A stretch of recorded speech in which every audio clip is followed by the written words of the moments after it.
everyone.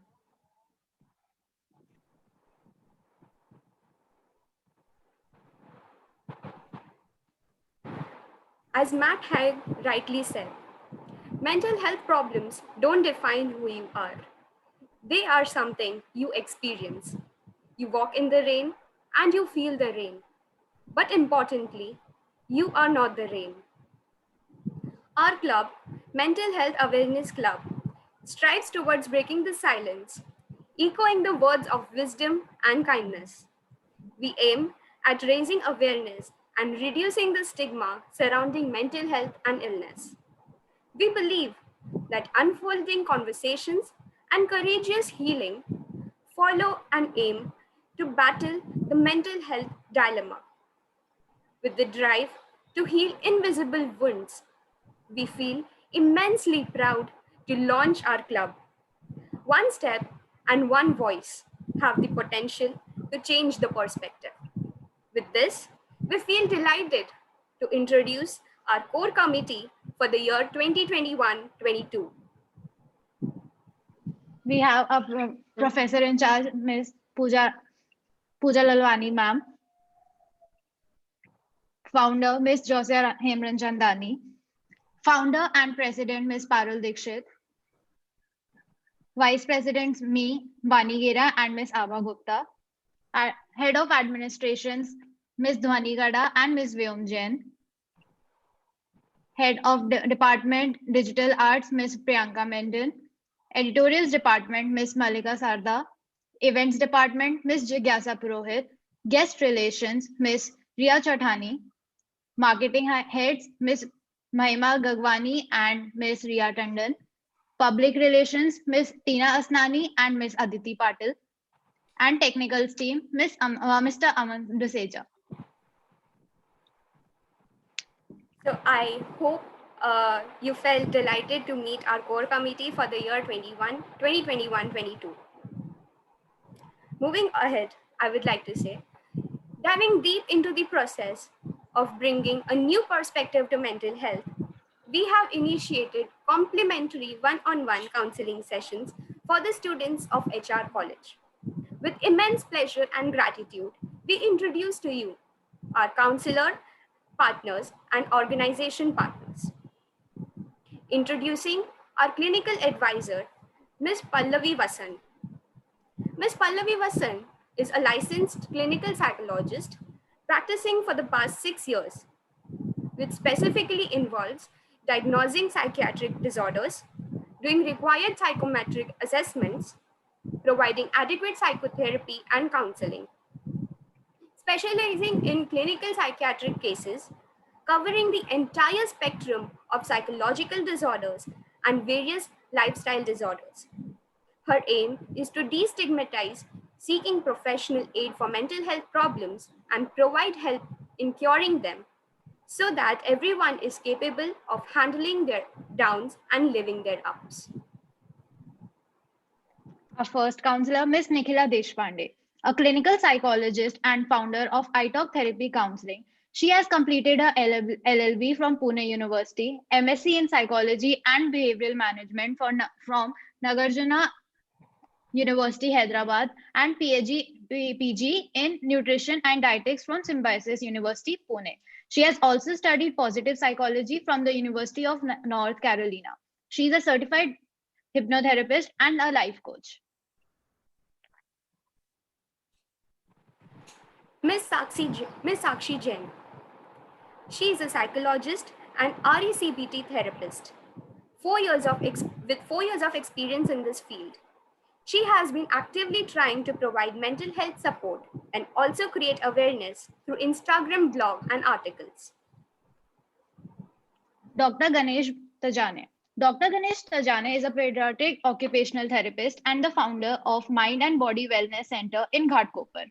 He is also the managing trustee of the Learning Aid Foundation, consultant at the Aditya Birla Integrated School, Fort, Mumbai. Dr. Ganesh has completed his master's in development disabilities from Sion Hospital, certificate course in personal counseling based on the Robert model, and he is actively working for the kids with learning disability, autism, ADHD, and etc. He is the author of the book Vision beyond acuity. Miss Devika Khanna. Miss Devika Khanna is a trained mental health professional from TISS BALM 2019. She specializes in working with students, employees, and young people. She is a trainee transactional analyst and a suicide intervention specialist. She has worked with various groups ranging from clients with severe mental illness, women experiencing domestic violence, to students and employees. She is also a life skills and a soft skills trainer. Our organization partner, The Upper Story. The Upper Story organization is co-founded by the psychologists and life skill facilitators Ms. Dhruvi Dharia, Ms. Kinjal Vira, and Ms. Devanshi Kanani. As an organization, they work towards mental health, well-being, and holistic development of individuals across all age groups. Their approach is based on four key concepts of thought, holistic, expression, and experiential. They have collaborated with us for providing complimentary virtual workshops for the students of H.R.College on various domains under the umbrella of mental health.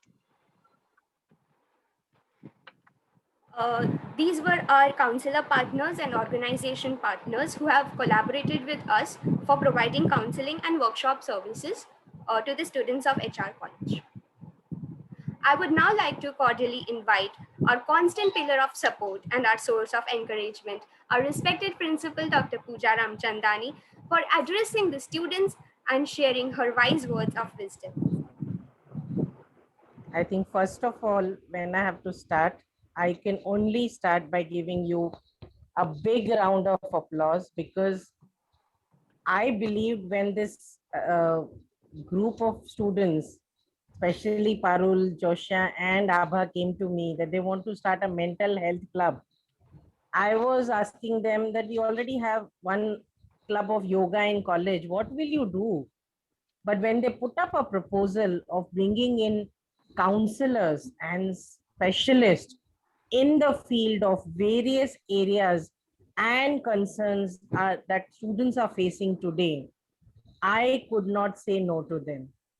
And today, I'm glad that I said yes to them. Look at these budding, young, beautiful girls smiling. And I could see the entire core team of women. And I'm sure I saw only one boy in the core. Please save him from the mental health problems that he will face with so much women around. But we always say that women especially have that emotional aspect to her, that she brings in peace, calm in the family, to the people around. But as we said, these young people have taken up on their shoulders the responsibility of a very important task, which is mental health. I get angry, I get sad, I get depressed, I want to cry, I want to laugh. These are some anxieties that children are facing since last 1 year sitting at home. But I must say, I'm so proud to say that my brand ambassadors are trying to solve these questions in the mind of young HRites by bringing in help from the specialist. And I can proudly see the list of counselors that they have got, the specialists in different fields. And one of them is with us today, Mr. Ganesh. And I think I can only say the interaction that you will bring in, the positivity that you will bring in, the interaction that you will bring in with my brand ambassadors is going to bring a lot of difference to their lives. And I must congratulate the Mental Health Club for coming up with this opportunity. I don't know where do they get these ideas from, but I must salute my young brand ambassadors, especially Parul, Abha, Joshua, Vani, and the core committee. All these kids have been working. I must tell you, sometimes their coordinator would not respond to their MOUs. They would message me on WhatsApp and they say, ma'am, you are quicker. I said, go and talk to your coordinator. I say, ma'am, you're so quick in accepting our MOUs and quickly they have come up with 5 to 6 MOUs, and today they are launching this club. And I'm sure this club, it's not a club. In fact, it's a platform. It's a door which you're giving it to every child in HR, every brand ambassador in HR, that he can knock anytime, because he doesn't know which other door to knock. It could be a parent door, it could be a friend door, but sometimes you need a specialized help, which I am confident of. And I think my young brand ambassadors of Mental Health Club have opened up, have created this door and allowed anyone to knock. Proud moment for HR College, proud moment for my own self, that today in the pandemic, rather than sitting at home and enjoying Netflix, which is everybody's job, it is available on the cell phone or on WhatsApp, or enjoying a television or a movie at home, these young, I would say these are my mental COVID warriors who are taking up a challenge, that come, speak to us. We are there as a friend, as a guide, as a mentor, and they have taken along with themselves the counselors who are specialists in their areas, who will allow, when somebody knocks the door, be a confident platform that I can open my heart to them, and these counselors will help us. So my special thank you to all the counselors who have joined us in this moment and have supported my brand ambassadors of mental health. Because as you say, we say, the doors are there, but it needs courage to knock the door. And I'm sure my brand ambassadors will bring that courage in all HRites, that knock the door and get the solution on the other side. The door is an open garden that you will bring smiles and smiles and smiles to the faces who are knocking the door. And my best wishes to the entire core committee, and special thank you, as I said again, to my counselors who are supporting these young brand ambassadors. I declare that the mental health club to be open and live in HR College. And I would request, please post an email ID or a link to connect with someone on the HR College website. Let us keep it open to every child who is facing these issues and want to talk to someone, and let HR be the initiator to create this door and the window for any child in Bombay facing these issues.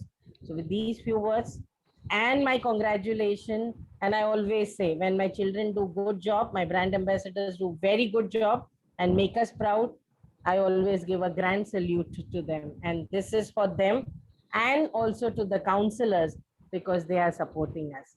With these few words, over to Abha again, wishing many smiles that you will get on students who are knocking your door.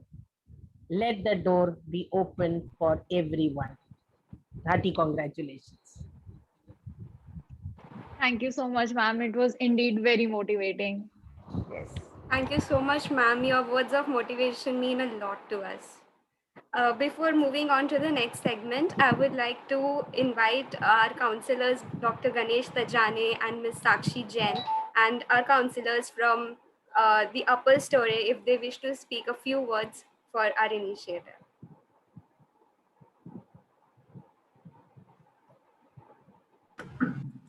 Okay, hi. Can I speak? Am I audible? Yes. Yeah, actually, I don't have any word to speak. Ma'am told everything about you. So I just wanted to tell, when you approached me on LinkedIn, no, I was not aware of this thing. But when I'm talking to your kids, like I have taken 8 to 9 sessions, I guess. But everybody was like, sir, this is my first time. I don't know how to start. But they had so many things in their mind. Means it's not like I'm doing something different for them, but only thing is that something is entangled in their mind. We are just helping them to make it straight, or we're winding in a proper manner. The kids are doing on their own only, but they don't know how to do that. So we are just helping them, we are just listening them, and with the help of listening, they are doing their things automatically. They are doing the way they have to do. Okay, and this concept is really, really very good. I'm so much impressed with that concept, because everybody need that. Mental health is something different at this level in this pandemic. But before pandemic also, I was thinking of like mental, we think of our physical fitness, like everybody have physical fitness trainer, but nobody is able to come out and say I want mental fitness trainer, because we only go to a counselor or psychiatrist when there is something like uh, actually we don't approach only psychiatrist or counselor, but when something psychiatric problem started happening, then only we approach, and that also we hide from others. So I want that nobody should hide about the mental illness or any counseling part. You should approach counselor and psychiatrist as early as possible. It will help you to go deteriorate your problem. Like you should not avoid कि अरे it's just like थोड़ा irritation हो रहा है, I'm getting little angry and that is fine. Don't do that. You should approach the counselor. I told you it's nothing means rocket science. It's just something is entangled in your mind and we're helping you to just make it straight. Thank you, and it's really very good concept. I thank you everybody, and thank you Pooja ma'am. No, we think we have to thank you because, as you said, these young bubbling minds are full of. Sometimes their parents are busy at workplaces, their friends are busy. They look at each other and feel little something is wrong with me. They feel, but I think you all are going to be helping them out. I think this is going to be the best opportunity for them. Thank you, Ganeshji, for joining us. Thank you. Hi, am I audible? Yes, ma'am, you are. So it's really an honor to be part of this initiative. While I'm trying every day to make therapy accessible, to make mental health as a topic a very common thing in each household. This initiative helps in that process. So I'm really glad that I could get to be a part of it. Thank you. Thank you so much, ma'am. Thank you, dear Sakshi. Thank you. God bless you. I would request Dhruvi ma'am and Kinchan ma'am to please speak a few words. Yeah. Hi, I'm audible. Am I audible? Yes, ma'am. Yeah. So it is really an honor to be here and part. And as we had first spoken to Abha and Vani for the first time, we really like this concept, and we were so happy that they are making therapy so approachable to all the students. And we are still to start with one-on-one sessions and the group session, but we are really looking forward that at least even if we through our workshops, even if few people have can change their thinking, the way they are thinking, and their stress levels or their anxiety is reduced by even some percent, we'll be really happy to help. And I really appreciate this whole thing, and best of luck. And I hope that it is going to be like an enriching experience for us as well. So thank you, and we are really honored to be part of this. Thank you so much, Kinjal. And as Thank you you, said, ma'am. that these youngsters have got such a brilliant idea, but I think they need mentors like you to support them. And thank you for associating with HR College. And I'm sure this chapter of Mental Health Club will definitely be put in a golden words in the HR College history, that something like this were taught or thought by young kids of HR College. So thank you so much for supporting us there. Thank you, ma'am. Thank you so much, Principal ma'am. Thank you so much.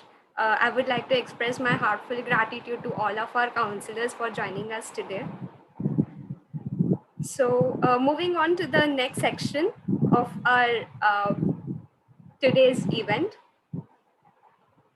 On the occasion of Mental Health Awareness Month, we, the team of Mental Health Awareness Club, welcomes you all to the first day of Healium, Hope, Heal, Harmonize, our flagship inauguration event.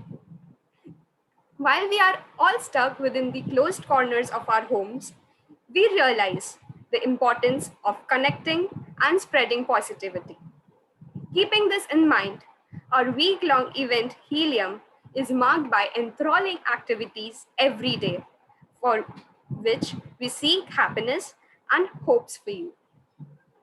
We welcome you all to a webinar on anxiety management during the pandemic with Ms. Raashi Thakran. Ms. Raashi Thakran is a mental health advocate, social activist, and an engineer from Bangalore. As a change maker from Change. Organization flagship program, She Creates Change. In July last year, she started a petition asking the government to launch a national helpline number for suicide prevention in India, which has received more than 3.9 lakh signatures. This led to the creation of Kiran Mental Health Rehabilitation Helpline Number, which was launched by the Ministry of Social Justice and Empowerment on 7 September. She is a Women's Indian Chamber of Commerce and Industry Council member and a certified QPR instructor. We'll be starting with the webinar, and hence I would like to hand over the platform to our speaker. You can send across your questions to the ma'am on private chat to her, and she shall answer at the end of the webinar. Over to you, ma'am. Thank you so much, Vani. Thank you so much, Abha. And thank you, H.R.College, for having me here, especially on the launch day. This is such an honor. Is it okay if I share my screen? Or Yes, will you ma'am. be sharing the PPT? I'll share your PPT. Just a second. Okay, sure.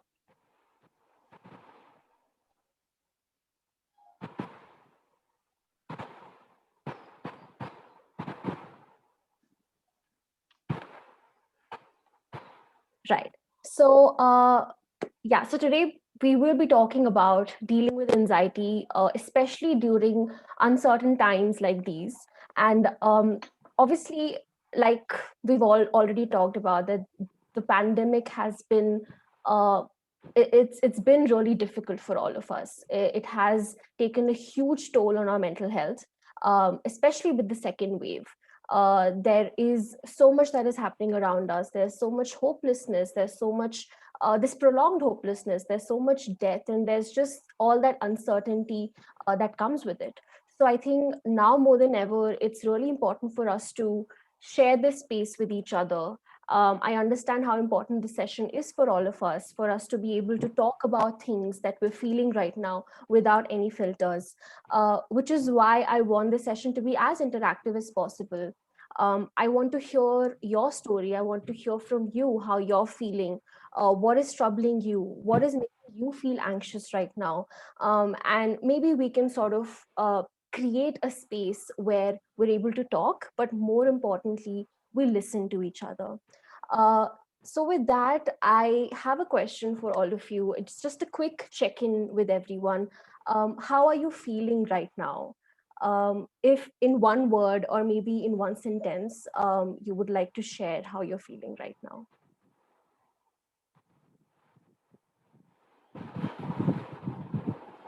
Maybe I can start by sharing how I'm feeling to just start the conversation. So right now, obviously, I have been feeling a little anxious. That's because my family and I, we tested positive for COVID-19 over the past month in May. And obviously, that's been very difficult for us. There's been a lot of anxiousness. There's been a lot of fear. I was especially worried about my grandparents testing positive because they're old and I wasn't sure how we're going to get through this. But at the same time, right now, in this moment, I'm also feeling gratitude and relief because we were able to come out of the woods safe. All of us are recovering right now. We're all safe. We're all doing really well, touch wood. And I'm able to sit here and talk to you and do this session with you, which makes me feel grateful, which makes me experience gratitude. So I think that's right now what I'm feeling. Anybody else, if you would want to share, if you want to share in one word or a sentence, what it is that you're feeling right now. I would like to share something. So it is, I feel fearful much because obviously this is the second time when we have been under lockdown. We had not really thought that this phase would come all over again, and this time it is much more dangerous than before. And obviously, due to lockdown, we all are locked up at our homes. We cannot go out so freely, and because of that, again, due to work and all of that, it has been pretty much more of a cage sort of thing. We really want to go out, but we cannot do that. We all are feared. We are all scared that what will happen next. Uh, who will be the victim of corona next time? So yes, there are many such things which we feel scared about. Absolutely, I agree with that. I think last year was all about how we were obviously scared, we were fearful, we were uncertain, but at the same time, we were hopeful that okay, maybe 2021 is going to be different. But right now, when we're going back, it's like the second wave hitting us. You feel that prolonged uncertainty that what next? How are we going to sort of get through it? So I do understand those feelings as well. In the chat, we also have Vani saying that yes, you feel a little restless. There are mixed emotions that you're feeling. It doesn't feel real seeing the number of deaths exactly. And now those cases are getting closer to home, right? Like you Yes. can hear your family members, your friends, your people you know. Now they are getting COVID. They're suffering. So sometimes it's even you and your family. So it gets really overwhelming. It's getting more and more real. So I think that emotion is also very, very dominant. Feeling overwhelmed, lethargic, not motivated. And that's definitely something we'll be talking about. Ria, you have your hand up. Yeah, so ma'am, if I have to sum it up under the big umbrella, there's one point of time when I feel so thankful that I'm privileged to be able to sit and to be able to, like, just right now before the session, I was painting. And while I was painting, I realized that, there was this point of time when I thought I'm wasting my paints while I was painting. And that was the time when I realized that, being able to paint, that's something which has so much of privilege, because in a world where we are stuck right now, it's something we should always be thankful for God. And that was one moment. And at the same point of time, again, when I say mixed emotions, I was also feeling a little pitiful towards the world, seeing Yeah. news channels and seeing everything that's going on. So it's just a volley of emotions that happens so much. It's the first time in my life, the past few months, where all these emotions together, like it's the first time when I'm facing all of these emotions all together. Mm, And yeah. that's, I think, the majesty of what's happening. Absolutely. I think you summed up this entire session, and I think everyone can relate to what you're feeling, and that's where it sort of comes from. That's what I keep saying, that you're not alone in feeling this way. A lot of us are feeling this way right now. A lot of people who are here right now who are attending this session, uh, a lot of the anxiety also stems from the fact that you feel privileged, but at the same time you don't know what to do. There's so many things out of your control, and I think that coming to terms with that is also a big challenge that people are facing right now. So can we move on to the next slide, please? Right. So just before I sort of delve into how we can deal with anxiety right now, how we can deal with what all the emotions that we're feeling right now, just quickly want to go through the definition. What do you mean by anxiety, right? It's prolonged and constant periods of stress that we are experiencing, and it also makes us worry more than usual. And that's basically what anxiety is. A lot of people tend to confuse stress with anxiety, and that's again something that we will tackle in the next slide. So can we move on to the next slide, please? Right. So quickly, I just want to just talk about what is the difference between feeling stressed out, like a lot of people say that I'm feeling really stressed out, and feeling anxious all the time. What is the difference exactly? So when it comes to stress, stress is always caused by an external factor. It could be something that you're worried about. It could be work. It could be deadlines. It could be maybe an argument that you had with a friend or a family member or a colleague. So there is obviously a reason. There's obviously an external factor that you can sort of pinpoint to and say, this is why I'm stressed. But often where when stress sort of turns to anxiety, when you're feeling anxious, a lot of times there's no obvious cause, which sort of makes it even worse, because you know you're feeling anxious, you know you're in a way suffering, but you don't know exactly what is that one reason, what is something that's triggering your anxiety. So that sort of makes it even worse. Coming to like the physical symptoms of stress, it includes headaches, stomach complaints, fast heartbeat, dizziness, etc. Symptoms of anxiety are also quite similar to stress, but in addition to that, you also struggle with your sleep. In a lot of cases, when you're feeling anxious, and that's something that I myself personally struggle with for a really long time. I struggle with insomnia. Sometimes it sort of comes with anxiety attacks and panic attacks as well. So that sort of distinguishes if you're either stressed out. It's for a short duration. Stress sort of is very common and it often passes, right? So when for example, whatever it is that you're stressed about, if it's a work meeting that you're stressed about, or if it's an exam that you're stressed about, once that exam is over, once that meeting is over, you're fine. You don't feel stressed anymore. But what happens with anxiety is it's prolonged. You don't know why you're feeling, but it just hits you from time to time, and it just never really goes away. So that's the basic difference that I wanted to sort of quickly go over, and just to sort of understand how to sort of distinguish that is it stress that you're feeling, and if it's prolonged, then maybe it's not stress, maybe it's something more, maybe you need to sort of talk to someone about it. Can we move on to the next slide? Right. So right now, a lot of us are feeling anxious. There's that constant feeling of helplessness, hopelessness, anxiousness that we're all currently feeling, as we discussed while we were all sharing our experiences and stories. So why are we feeling anxious right now? So a lot of you covered a lot of these points here. Obviously, right now we're in the midst of the pandemic. This is the biggest event that any of us will ever experience in our lives. So let's just sort of acknowledge that first.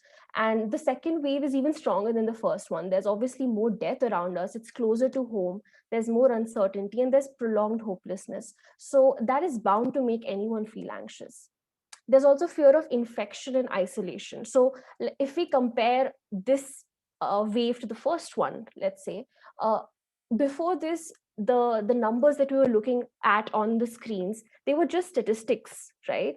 It was happening to someone else, and we were just watching, and we felt sympathy. We obviously felt hopeless because we were still stuck at home, but it wasn't really in our homes. It wasn't really happening to us. So there was not that fear. It was statistics, but now it's become, like we already talked about, how it's become really real for us. The virus is now entering our homes. It's happening to us, our family members, our friends, our colleagues. So it's obviously really difficult to grapple with that reality. And thirdly, like, we're consuming so much negative news. There's just so much negative news coverage out there, not just on news channels, but even on social media. A lot of times people want to go on social media and they want to sort of escape it, but over there as well, you're hearing so many cases. You look at your stories and you just see people asking for beds, oxygen, medicines, etc., and you just feel so hopeless. You feel so helpless, anxious. I know I felt it. I've seen my friend's story asking for their dads, because their fathers, their mothers, their grandparents are admitted in hospitals, and they're asking for some leads, any leads. While I'm trying to help them, I also feel really anxious. So it's a very, very difficult situation around us, and we really don't know what more we can do, how we can actively help, how we can actively do something, and that is literally getting to us. That's getting in our heads. And I think this next point is really important, because we're all experiencing a mass trauma, right? Right now, we're all experiencing a collective trauma, which is definitely impacting our mental health. We're witnessing, experiencing, we're feeling, we're trying to process so many things at the same time. And that's, again, one of the reasons why our body is reacting and our minds are reacting the way they are, because we don't know how to actively help, how to actively do something. So many things are out of our control, and that's why we're feeling lethargic, we're feeling stagnant, we're feeling empty, we're feeling like we can't do anything right now, we don't feel like doing anything right now. And finally, there's that constant state of hypervigilance. We're hyper vigilant right now because you need to take care of yourself. You need to stay home. If you go out, you have to wear double masks. You don't know if your family members around the country, if something might happen to them. If something does happen, how will you help? So there's just so many thoughts, what ifs, questions, and just so much of hypervigilance that's taking up a lot of space in our heads. And at the same time, with all of this happening around, you're supposed to, you're expected to carry on with your work, carry on with college, carry on with classes, and do your assignments on time, etc., etc. So it's a very, very difficult situation right now. It's something that no one has ever experienced before. So definitely, be a little don't be too hard on yourself, because this is something that no one has experienced before. No one has an answer to how to cope, right? Let's go to the next slide, please.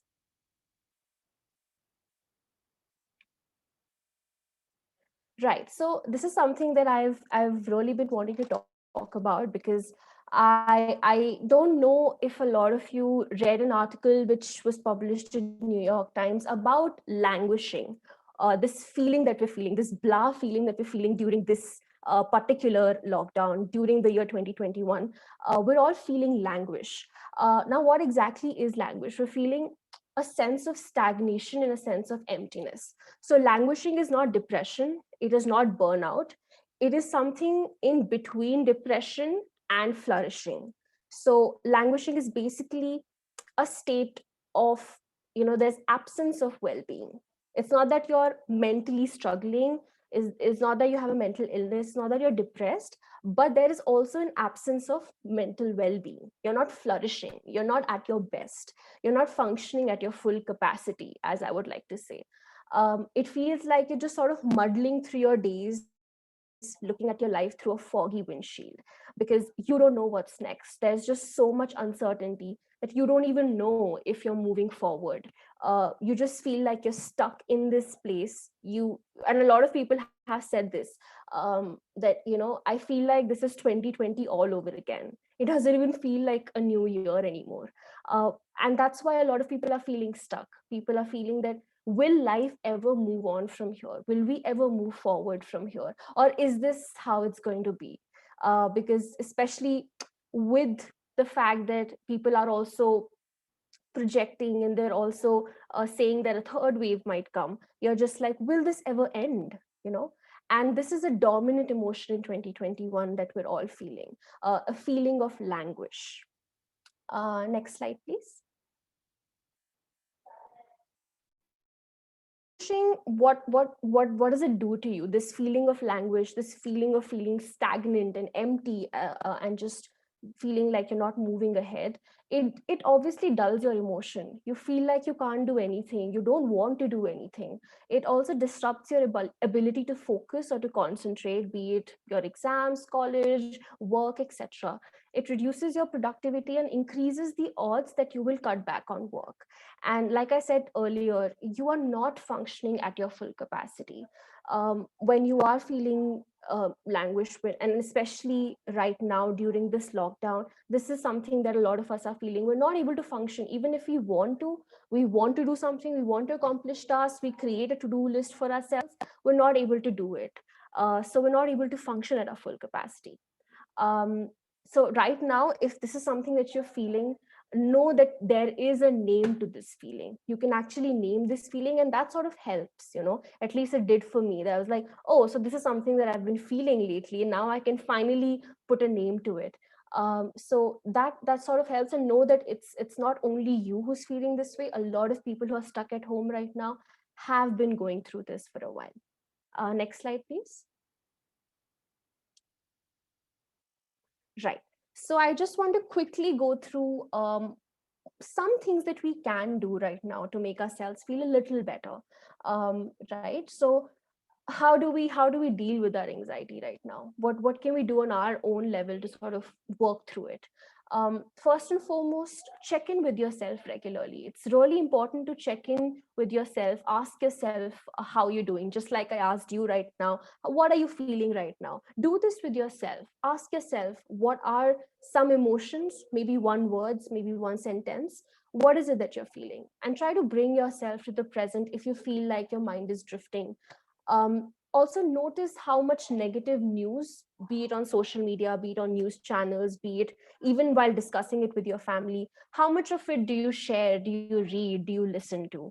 And if it's a lot, try to reduce that, because I'm not saying don't inform yourself. Informing yourself is well and good, but you should know when to draw the line. When you should realize when it is affecting your mental health, when it is really messing with your head.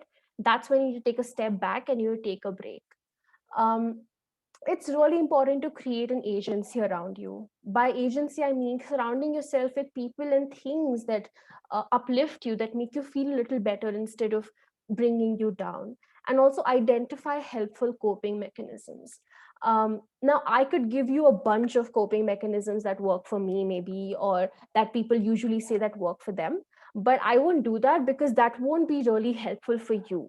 You need to create your own coping mechanisms, right? You need to create a list of things that work for you, because I could give you a list and you might go through it, and after the session you might not even look at it ever again, right? I can definitely share a few examples, things that work for me. I will definitely share that. But know that it's very important for you to see, to realize, to acknowledge and understand what works for you. Maybe for Ria, painting really helps her, right? So that could be one of her coping mechanisms. Maybe for you, someone else, singing or creating music, or reading a book, or writing a gratitude journal is really helpful. um, Dance, exactly. So just create a small list of things that work for you. What could be a coping mechanism? Maybe talking to your mom is a coping mechanism. It's for me talking to my mother is a big coping mechanism for me, because she really helps me de-stress myself. Whenever I'm anxious, I talk to my mom. So identify those little coping mechanisms and create that list for yourself. um yeah, sleeping helps. Cooking, some people really cook when they are anxious, and cooking is very therapeutic for them. I know so many friends who are like really into the kitchen right now. So uh exactly, so identify what works for you.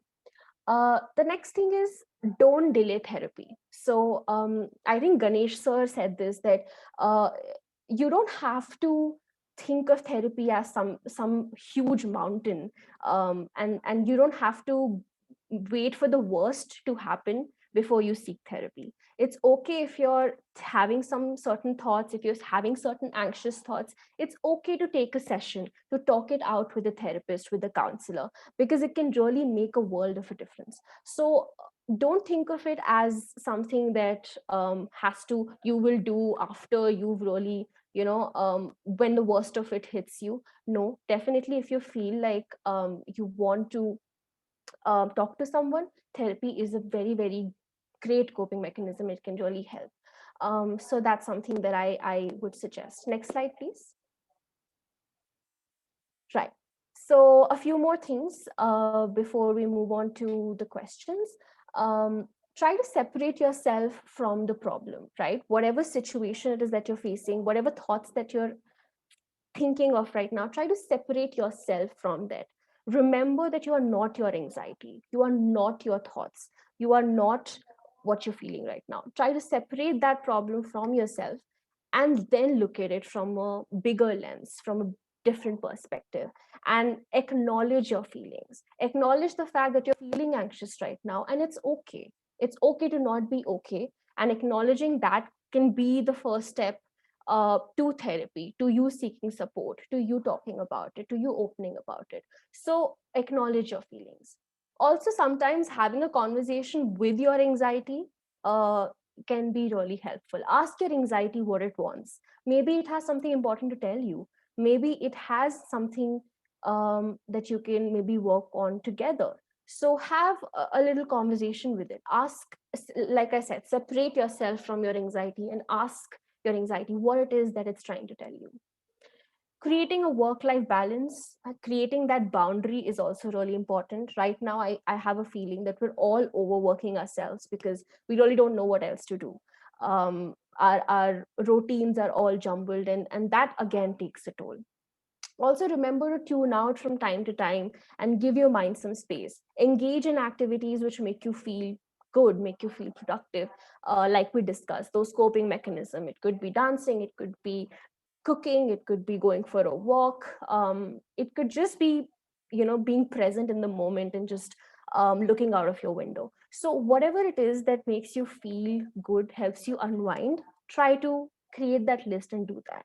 Also, stick to a routine. Like I said earlier, right now it's difficult. Right now, we feel like, what's the point? But having a routine really keeps you agile, it keeps you energetic, and don't be too hard on yourself if you're not able to stick to a proper routine, because that's okay, that's fine. Finally, know that you're not alone in this. Know that there are so many of your friends, family members, a lot of people around you who are also feeling the same way, who are also feeling languish, they're feeling demotivated, they're feeling helpless, hopeless. And have conversations with them, talk to them, reach out. And yeah, just know that you're not alone. Can we move to the next slide? All right, so this is the final slide for today, and I just wanted to touch a little bit on what radical acceptance is before ending the session. And basically, what we mean by radical acceptance is it's a distress tolerance skill, right? That is designed to keep pain from turning into suffering. And I think right now, more than ever, radical acceptance is the need of the hour. It's something that we should practice right now. And just to be a little more clear, what radical acceptance means is that while pain is part of life, right, you will get hurt, you will feel pain, you will face a lot of barriers, a lot of situations in your life where you just feel hopeless, where you just feel like you don't know what to do. That is part of life, but radical acceptance in a way helps you to keep that pain from turning into a constant suffering. Also, you're able to sort of accept the reality without throwing a tantrum, and it's not an easy thing to do. Right now, if I say that you need to accept the reality because that's out of control right now, it'll be a very difficult road, it'll be a very difficult thing to do. But that's what radical acceptance is about. Without throwing a tantrum, without any willful negligence, you're able to accept the reality for what it is, the facts of the reality for what it is, because these are facts that you cannot change. In other words, it is what it is. Like we say, it is what it is. But that does not mean that we become helpless, right? It does not mean that we say, oh, it is what it is, I really can't do anything about it. It's not that's not that we mean. We don't become helpless. Instead, we acknowledge that certain things are out of control, and instead of focusing on things that are out of our control, we shift our focus towards things that are in our control, like our responses to the situation, what we do right now, how we interact with people, how we react to certain things, and how do we make the most of the situation that we are in right now. And also not get stuck on thoughts like, this is so unfair, why is this happening to me, why is this happening right now, right? Not get stuck on those thoughts, but move ahead of those thoughts and accept the reality for what it is. And if you want to sort of, this is basically a gist of what radical acceptance is, but if you want to learn a little more about it in depth, I would definitely recommend a book by Tara Brach. It's about radical acceptance, and it's based on the teachings of Buddha. So if it's something that you are interested in, you want to read, then definitely I can share that resource with you. So with that, can we move on to the next slide, please? Right, so with that, I think I will end the session, and we can move on to the questions if there are any questions. I think there are some questions in the chat box.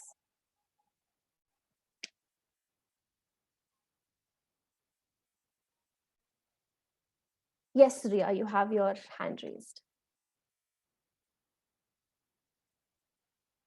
You're on mute. Yeah, ma'am, am I audible? Yes. Yeah.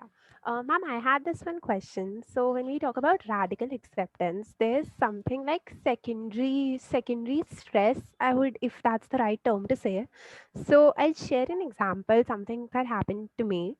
Ma'am, it was 10 days ago. One of my favorite teachers, I lost him somehow. And he was a school teacher. So the fact that I was not in touch with him all throughout after I came into college and, after all of us passed school, something like that touched me so much from the inside that it made me to reactivate all my socials and, just be with me and just think about it.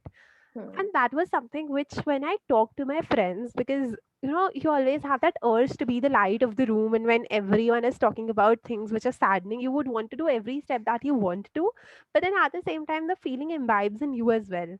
So what would be your one tip of advice to handle situations like these when people are not directly related to us, but their suffering is making us sad so much that it comes to our own personal aura that we have tried to maintain from the world away? Right. Right. Yeah, absolutely. I agree with that. So, your question is basically how to. Oh, yeah. Did I lose you people for a minute there? Yes, ma'am. Yeah. Sorry about that. Yes, Iria, if you could just please repeat your question. I'm so sorry. My Yeah. internet is a little shaky. No problem, ma'am. So, ma'am, the only point was that in a situation where something is not directly a source of grief to me, and still I feel a little sad, and the Hmm. most effort that I've tried to maintain and the distance that I've tried to maintain to create a positive around aura around me, how do I combat with such sadness? Hmm. Right. No, I hear you because, like we discussed, we're hearing so many people we know suffering right now. A lot of people in our family circle as well, our friends, and like you said, your teacher, they're losing their lives, and you're getting to know through secondary sources, and then you just don't know what to do, right? Because although they're not directly related to you, you haven't maybe talked to them in a long time, but it still affects you. And I think that's the collective trauma that I was talking about, that we're collectively going through so much right now, right? People who are probably far away, uh, we've lost touch with them. We hear that they are struggling, that they might have COVID, and we've lost someone. That takes a huge toll. That definitely adds to the trauma. And I think right now it's okay to feel that way. It's okay if you're feeling sad, if it's messing with your aura. Yes, it's okay to acknowledge it, acknowledge the fact that, yeah, I'm feeling a certain way, this is affecting me. And then talk about it to people, like you shared it with us here. Maybe you can talk about it to your friends, to someone you trust. But yeah, sharing about it is also important, making sure that you are able to have that conversation with people around you, that in a way strengthens your bond as well. It makes you feel better as well. So don't try to bottle it up, don't hold it back. It's okay to feel this way right now. That's all I can say. And yeah, it's difficult, it's really difficult. I've lost so many people to this virus, and it just takes a huge toll. It just makes it it's just difficult, it's really difficult. But know that there are others who are here to listen to you, who can help. And that really makes a world of a difference. Right, ma'am. I'm satisfied. Thank you. Thank you. Jigyasa, you have your hand raised. Yeah. First of all, ma'am, thank you so much. It was really, validating our emotions was something that we needed right now. But now, one of the things is that you told us to jump into whatever is our escape, like painting, dancing, reading books, walking, anything that is that simple. But right now, what I notice is we are not unmotivated to do it. It's like I know I want to paint, but I feel like there is, why am I doing it? And even when I'm doing it, I feel anxious. Yeah. Another thing is like whenever you try, like let's distract our mind, there is this guilt. productivity guilt always. And because of that, we are not working, but again, we want to work so hard. And if we are working hard, we're exhausting ourselves. So it is like a cycle, and we can't come out of it right now. So how do we deal with that? Yeah.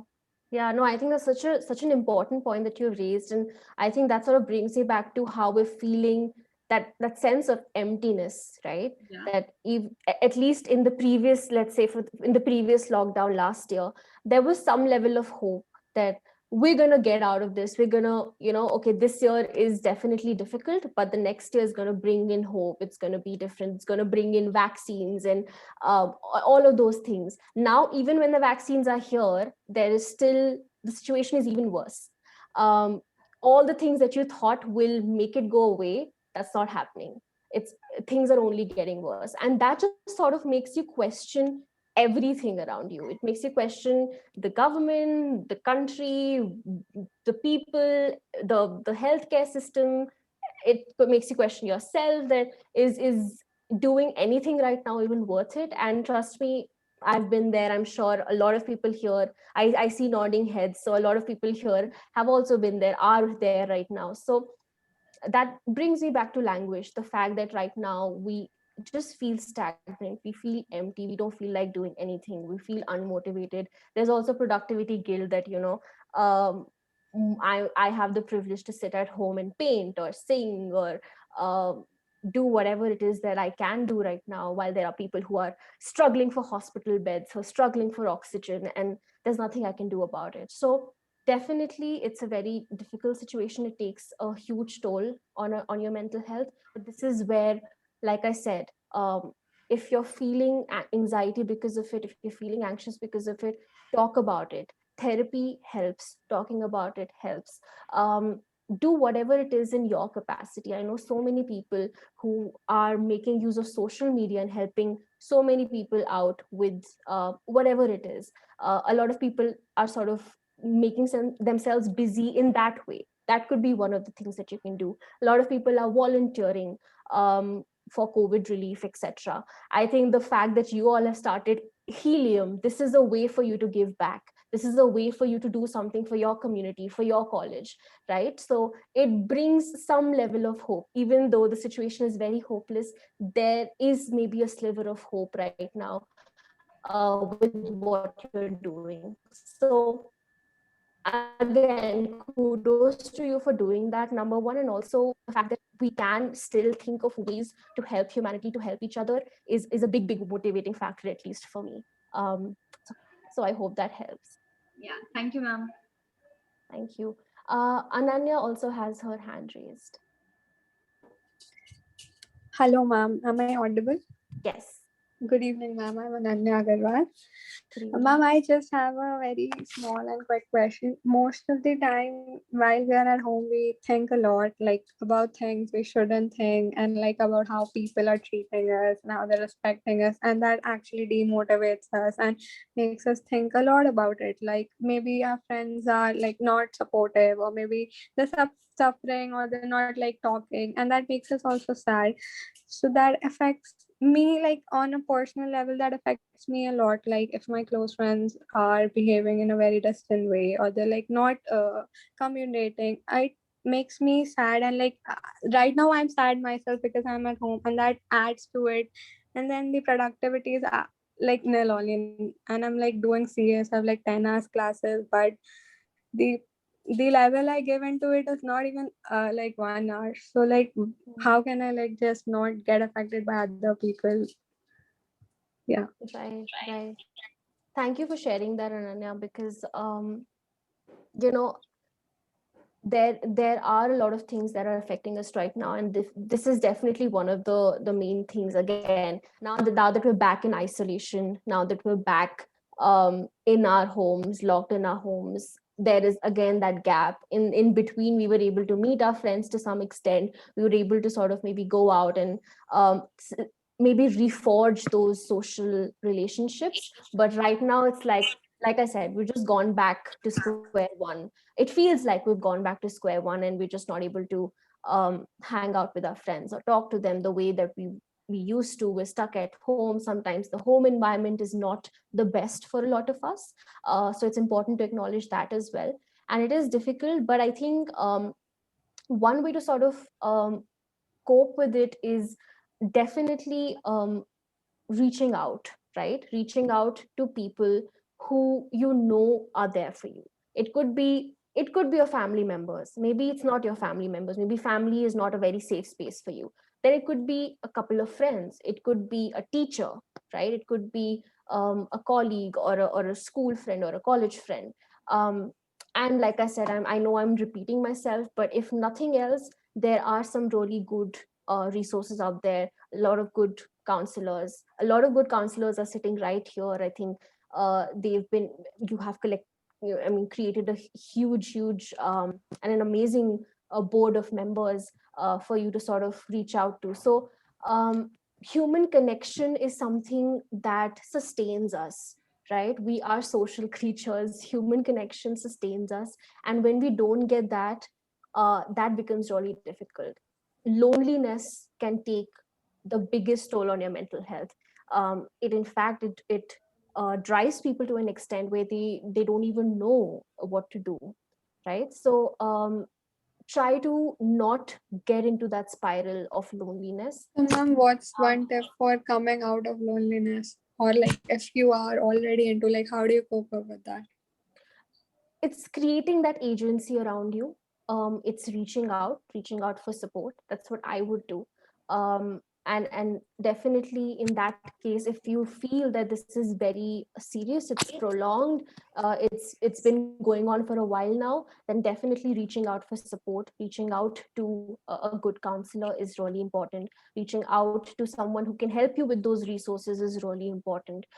Speaking out about it is really important, because if you don't talk about it, how will someone else know how to help you, right? You need to tell them that you need help. So I think the first step would be to speak up and to talk about what you're feeling, like you bravely did today, like you bravely talked about today. Thank you. Yeah, I think that would be definitely one way to go. Ma'am, one last question to this one. Yes. Ma'am, so anytime when we are talking to someone who is, let's just assume, sad or maybe suffering through something, Mhm. or not in fact suffering through something, but you could say, if we are experiencing a different, a diversified approach in the way they're talking, in the way they're speaking, and we can induce something out of that. So how do we talk to someone like that? Mm. Because it's like there are so many times when you actually have to console people around you to be okay, but then you don't have the right words. And silence, no matter how much we say, as much as we say it's comforting, there are some times when we need words. And what's the right set of words we put into situations where someone has, let's just assume, lost someone or is sad or not doing good? How do we say words that you will be okay when we ourselves don't know if they will be or we would be at the first place? Yeah, no, I think that's such a great question. And there's something that I've talked about a lot, because I take sessions on grief, on the fact that, people who have lost loved ones, be it through any means, how do you reach out to them? How do you talk to them? What are the right things to say, and what things that you shouldn't say, right? So I think the first step would be to be direct with them, right? If you feel, for example, if you feel that the person is struggling, that the person is sad, or even you feel, let's say there's an extreme case where you feel that they might do something to themselves, let's say, it's important. A lot of times we say that, oh, don't say the word, or don't ask that S question, or the suicide question, or the fact that are you thinking of killing yourself, are you thinking of doing something to yourself or harming yourself. We try to steer clear of that sort of a conversation, because it is a difficult conversation to have, let's face it. It's not an easy conversation to have. But what I say every time is that it's important to be direct with that person, because if you think that there's something happening, if you can sense there's something happening to them, there's probably something wrong and something happening to them. So don't stop yourself from asking that question. Don't stop yourself from bringing that conversation up, no matter how difficult it is, how awkward it might be in the beginning. But have that conversation with them. Start with that question and ask them, are you thinking of something? Are you okay? Is there something you're struggling with? And when you you will realize when you sort of create that space, that safe space around that person will trust you enough to open up to you. And when they do open up, let's say you're able to get through to them and they open up, it's important to be actively attentive towards them, listening actively. That's what we say, active listening is really important. Don't interrupt them. A lot of times what do we do when someone comes up to us and tells us that, oh, I'm feeling sad, oh, I'm feeling this because this happened. We sort of hijack the conversation and make it about ourselves. We say, oh, I've been feeling this way too, and I've been dealing with this as well, so you're not alone, and we'll sort of whatever you say, you sort of hijack the situation, the conversation, make it about yourself. Don't do that. That sort of shifts the focus and the person just feels like they're not being heard. So create a situation, create an environment where that person feels like you're actually listening to them. And a lot of times just being present, not interrupting them when they're talking, not giving them advice that they haven't asked for, is again something that we all can do. They don't need, if they needed advice, they will come up to you and they will ask you for your advice. But if not, that's not the case, then definitely just being there and listening, and saying words of encouragement like, yes, I hear you. Don't say I know what it means or I know how it feels, because trust me, you don't. Whatever it is that they're feeling, you don't know how it feels. So try to refrain yourself from saying things like, I understand, or I know what it means, I know how it feels, and I get it, or whatever. Just maybe say, I hear you.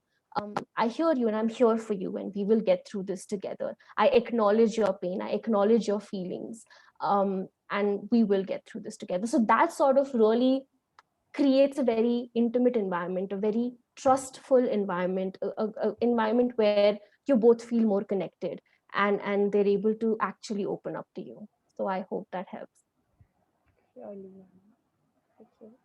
Thank you. Thank you for that question. Mehak, you have your hand raised. Yes, can you hear me? Yes.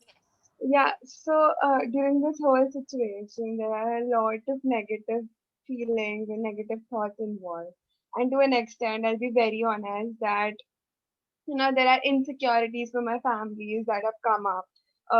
I've gotten so many bad dreams related to death and all of that sort. So, how do you overcome that? Like, I manifest the thought that I am not the negative thoughts I think. But that doesn't really help in a way. Like, I thought to, it would help, but it is not. And with these things happening around, it's really bad to feel that insecurity for your family. And developing those connections instantly does not happen like in a day or two. So how do you tackle that? So Mehak, are you right now with your family? Are you with them, or are you away from them? I am with them. Okay, so you're in the same house, and Yeah. okay, great. Right. So if you're with them right now, obviously when you're away, it becomes really difficult to, it is even worse because they're away and you don't know how you can help. But right now you're with them, then maybe have this conversation with them, talk to them about the fact that you're having these sort of dreams, because it's I won't say it's very like, obviously it's serious, and you should maybe talk about this to them, because they would be able to then talk to you, help you through it, and just letting things out there, letting things out into the open, really starts that dialogue, starts that conversation. So let them know, talk to them, because right now your fear is for them, your fear is for yourself and for them. So maybe you will, when you open up, maybe some things will come up that they will tell you, and you will realize, oh, this is how they're feeling, and then you can collectively get through this. And that's something that we decided to do as well, especially when my mom, me, and my grandparents, we were all here and we tested positive. There were so many fears, there were so many uncertainties, and I would, every night when I would go to sleep, I was just constantly worried about my grandparents, especially. And obviously with all that you hear in the news, you're like, if a COVID happens to you and your family, it is a very very scary situation for you.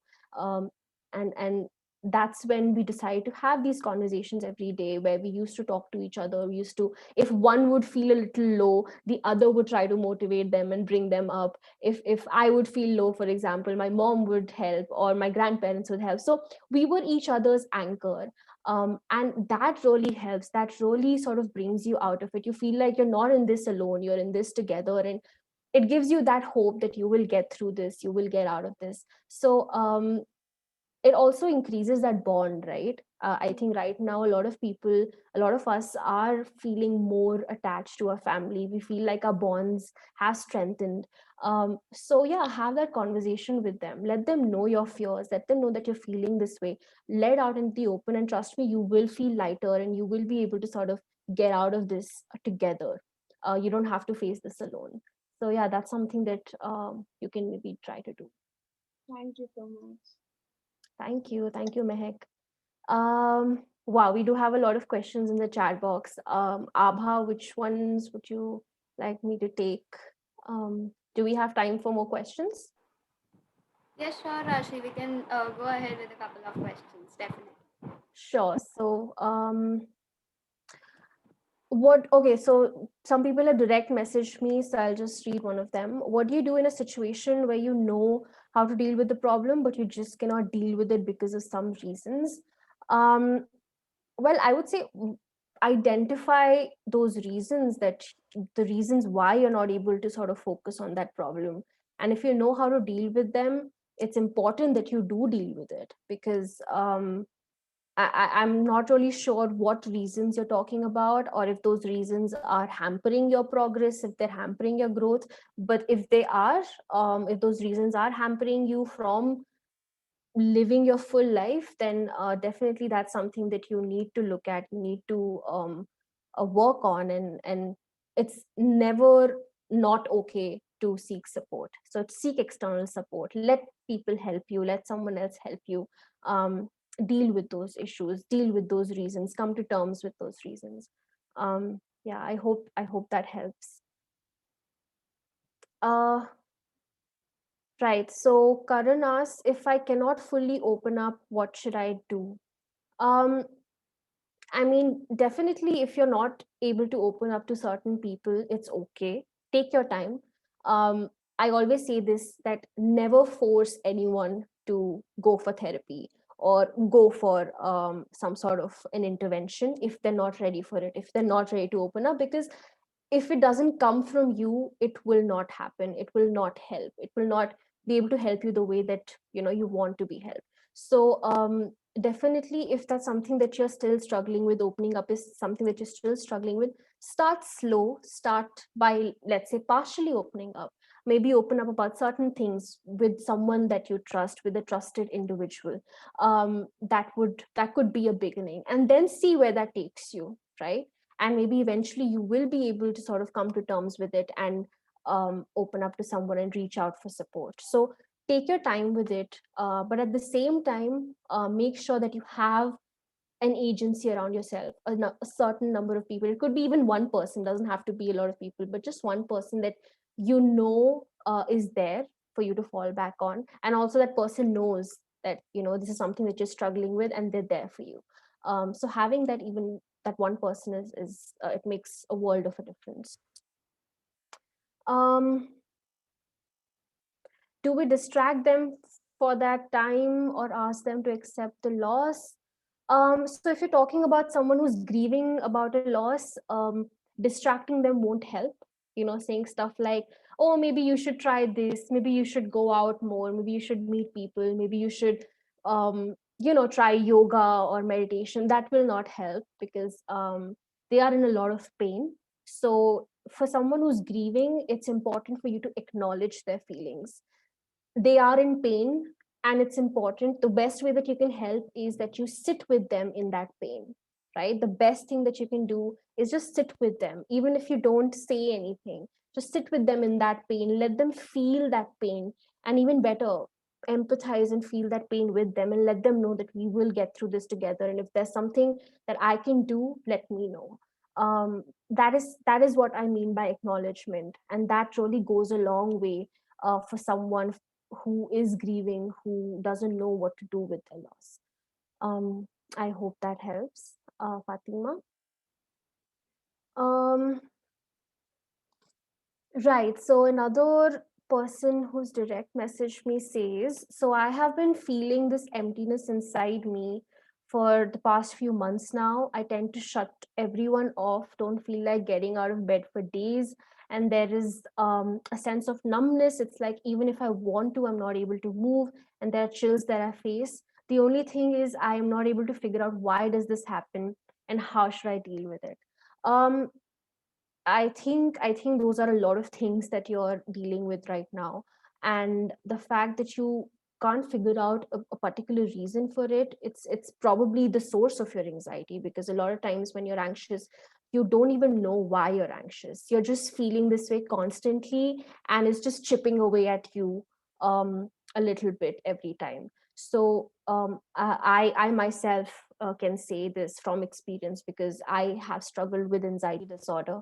I was diagnosed with it, and that really took a huge toll on me. And these are some of the very things that I felt almost every day. I felt empty. I didn't want to talk to anyone. I couldn't sleep. It was very difficult for me to wake up the next day. And there was that constant numbness as to I really just don't want to feel anything, or I couldn't feel anything for anyone.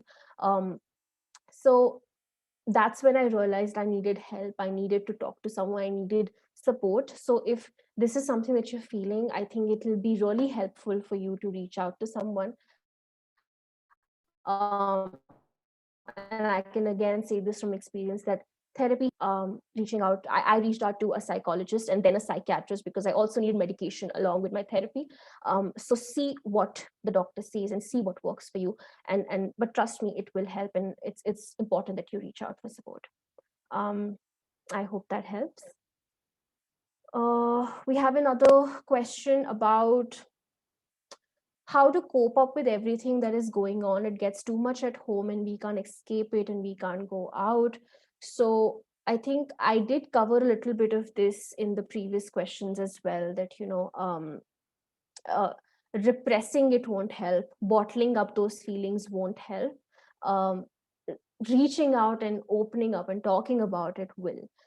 So that's something that all of us can do. If right now your home is not a safe space for you, if your parents, if your family is not something that you can open up to, if they're not people that you can open up to, find friends, colleagues, teachers, especially with this initiative that you started, that's Healium. You have so many resources that are handy for you, right? So many resources that you can make use of. So please make use of this. Please reach out to your teachers, reach out to the counselors, even reach out to the presidents, the vice presidents, the people who started this, your colleagues, your friends. Reach out to them and tell them how you're feeling. Yes, do we have any more questions? Sorry? Do we have more questions? Okay, we do have a couple more questions. Do you want me to take those as well? It's up to you if you feel relevant to take them up. Yes, let me just see if there are some, because if they're repetitive, then I'm not sure if there's a need for taking those up. Uh, Someone says, does writing a letter help? As a coping mechanism, yes, if it works for you, please write a letter. Could be to yourself, could be to someone else. For me, for example, journaling really helps. Creating a gratitude journal has been my biggest coping mechanism, even before the pandemic. So I was diagnosed with anxiety back in 2019. So this was even before the pandemic hit us, and gratitude journals and just journaling and putting my feelings on paper, it really helped me. It just helped me put all those negative emotions on paper and just expel it out of my body, expel it out of my system and my mind. So if that works for you, if writing a letter works for you, if making a video, let's say, works for you, whatever works for you, you should definitely go ahead with that.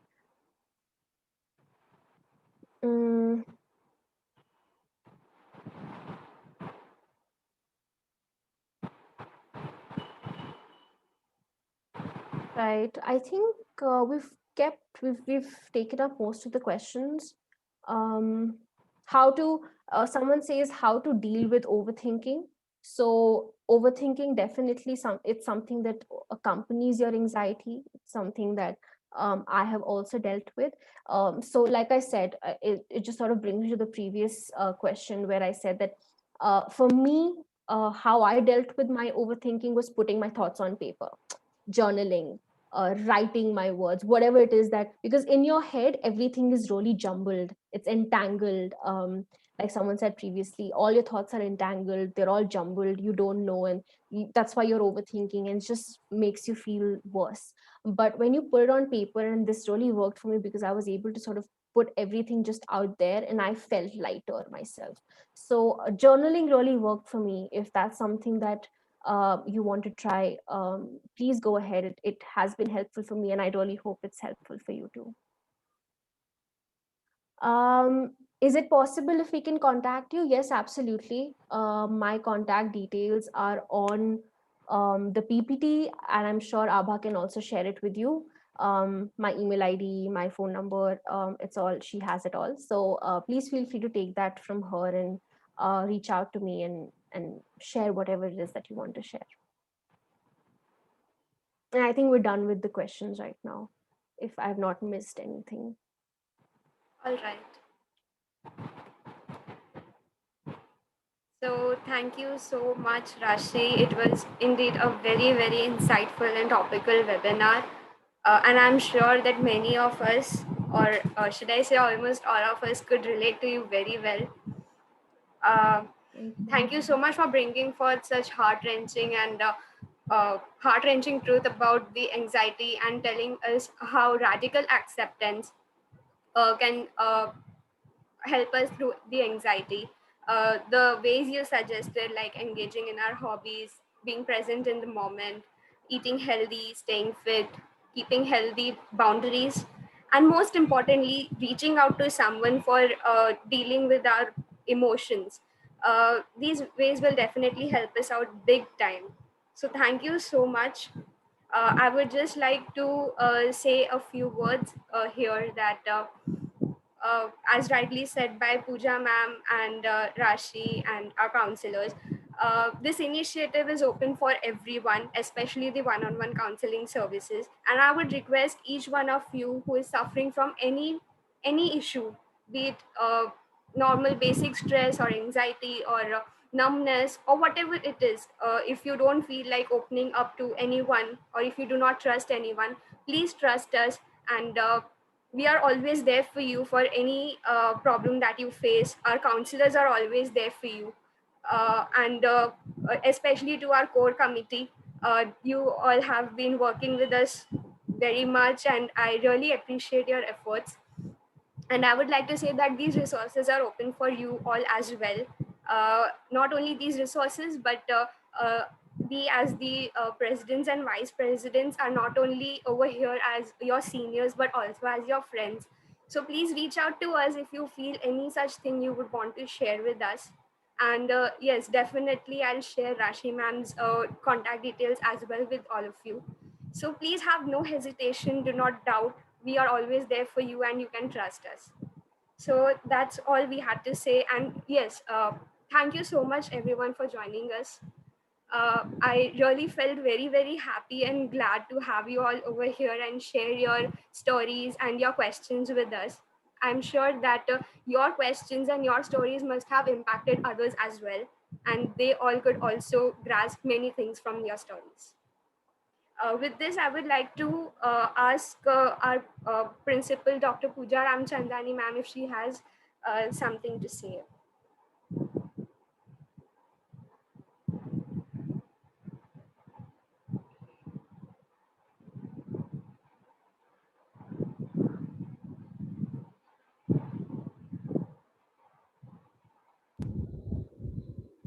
Thank you, dear. And when I was listening to Raashi, I must compliment her that she has very sweet voice. And when she was talking, it was with calm, peace of mind. And it was like she has also gone through so much. uh, anxiety, then COVID, and a smiling face that she had. I think it gives us more and more courage to the motivation to and inspiration to our children that when doctors can face it, we are I mean, they can face it so gracefully and talk about it openly. I think our children will get inspiration from that. That yes, there's nothing wrong in feeling bad. There's nothing wrong in feeling depressed. There's nothing wrong in feeling angry, anxiety until it harms you. It is okay. And if it is harming you, you need to understand why it is harming you. And I think this initiative of today that children of HR College has taken, and I believe this will go a long way where 60 of you, 70 of you were there in this session will open up. You don't know what children are going through in their lives, what your own friends, your own relatives are going through in their lives, not just our relatives, but even our employees. I must tell you, my own lockdown stories have been so different. When lockdown started, I felt it is a holiday because sab kuch band hai, you will enjoy at home. You know, we were thanking Modi ji that you shut down everything. But when it slowly started getting into everything shut, rush for essentials, running down to shops, getting scared. The maids are not available, the servants are not available, the children are at home, the is at home. Everything falls on you as a woman. The anger, that excitement, that anxiousness have been felt by every a person in the family. Yes, initially people used up entire Netflixes and they were enjoying movies. The initial part of lockdown was so a holiday type. But when the later thing, it went on and went on and it has gone to an year, it has become now too much. You know, I read somewhere that when we wanted to relax, God gave us lockdown. Now we don't want to relax, we want to go out and enjoy. So everything has its pros and cons. But if this has affected you badly, I think Mental Health Awareness Club has created this platform after thinking over a lot. And I think I must appreciate and I must thank Rashi. The sweet, I was just listening to her and the way she was solving your queries when Ria spoke to her or Jigyasa asked a question, those were even my questions, like, right? So even we feel the same way. And I believe this 1 week of such sessions will definitely help the people. So looking forward to next 1 week of sessions with you all. And I must thank each and every counselor, each and every core committee member to do this, planning a door and opening a door for someone who really needs it, who badly needs it. So thank you to the entire team of counselors and core committee for, I would attend this because I have told Parul that I need the link every day. So that because we also face these situations. So thank you so much for doing this wonderful sessions. Lots and lots of hugs to you, Rashi. Thank you for coming here and helping us with this. Thank you, dear. Thank you so much. Thank you so much, ma'am, for your wise words and motivation. Without your constant support, we wouldn't have been able to do this. And I would further like to thank our speaker for the day, Ms. Raashi Thakran, ma'am, for such an informative and for the topic of the webinar. And for further, I am grateful for our counselors for joining us today and making this moment a special moment for every one of us. Coming over to the ever motivated and determined ones, without whose artwork and efforts we wouldn't have been able to put forward such an amazing event. I would like to thank each one of our volunteers and the core members and the team for the for hard work, like working with us to make our event better and better. Last but not the least, I am grateful for all the participants of our webinar, without whose enthusiastic participation this event wouldn't have been a great success. Thank you so much, everyone. Thank you so much.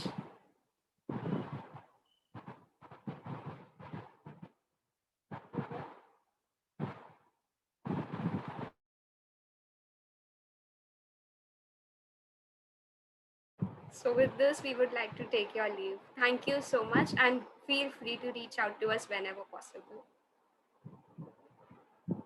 Thank you for joining us.